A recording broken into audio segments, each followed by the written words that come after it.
Whew. It's just you. Just you. Well, hello there, my friends. Welcome to the dystopian future without dogs. Yeah, it's not so great, isn't it? But you get to hear me talk about one of the greatest films of all time, The Isle of Dogs, by the director Wes Anderson. Which is fun fact, is also the director from one of my all-time favorite animated films from back in the day, The Fantastic Mr. Fox.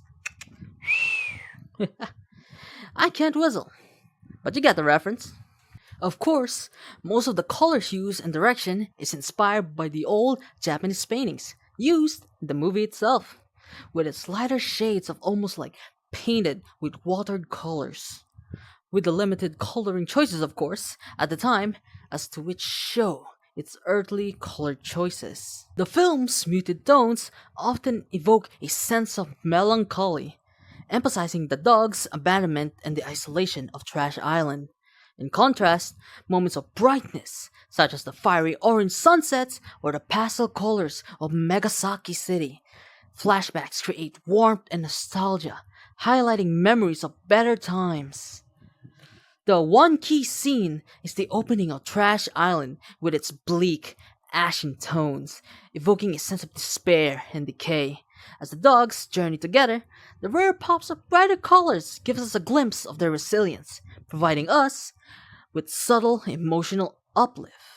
Now how about a little bit of symbolism and meaning, yeah? Because color in Isle of Dogs is not just aesthetic, but deeply symbolic.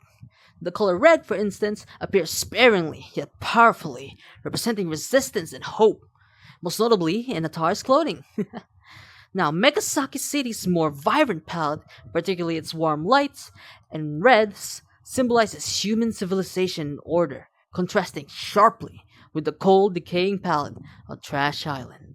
The difference between these two worlds is vividly illustrated to color, portraying Trash Island as not just a physical dump, but also a societal one as well.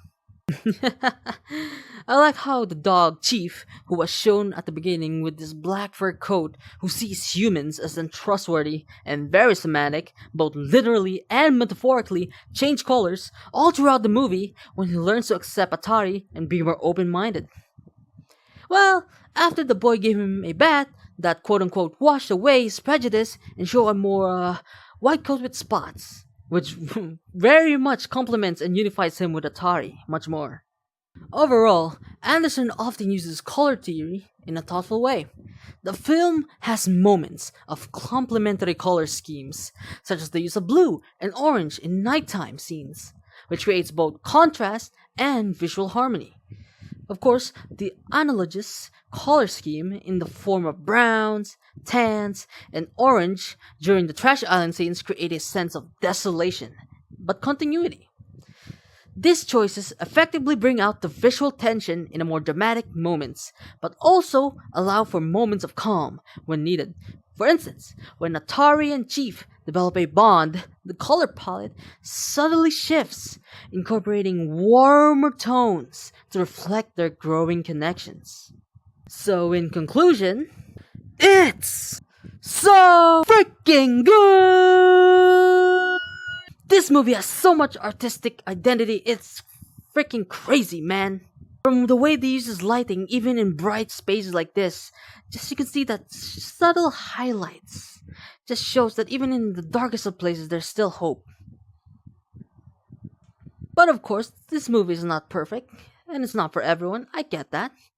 But you can't tell me that this movie doesn't make use of full color spectrums to emphasize its emotions.